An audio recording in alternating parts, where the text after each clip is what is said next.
Academic Staff Union of Universities Calabar Zone has called upon the federal government to expedite the release of several months withheld salaries for its members who actively participated in the 2022 strike. Speaking at a press conference, the union zonal coordinator, Happiness Uduk, asserted that withholding salaries for work completed during the strike period contradicted established labor practices.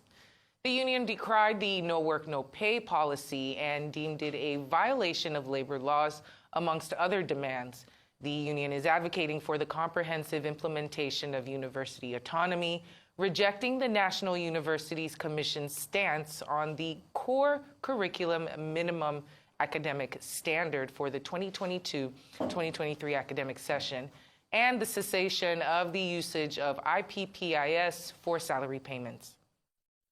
The hallmark of university lecturers is being torchbearers of every nation, replicating themselves and building sound minds that will bear the developmental burdens of any nation. This has not been the case with Nigeria for some decades now due to misplaced priorities on the part of various leaders as they continually make insufficient budgetary allocations in the last 8 years. In spite of all of this, ASUU has remained a union guided by core principles which saddled it with the responsibility of fighting for the well-being of its members as well as standing up for the downtrodden in the country. That while ASUU suspended the strike, none of the demands of the union, which include completion and implementation of the renegotiated ASUU FGN 2009 agreement, payment of withheld 7 months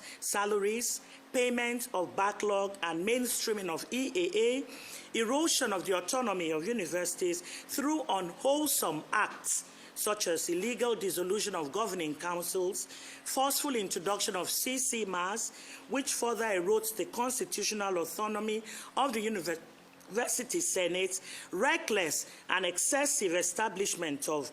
universities by the FGN and visitors to state universities, underfunding of existing universities, remuneration being received through the obnoxious IPPIS after government's pronouncement of tertiary institutions' exit from the corruption-prone payment platform, and addressing the worsening and strangulating socio-economic crisis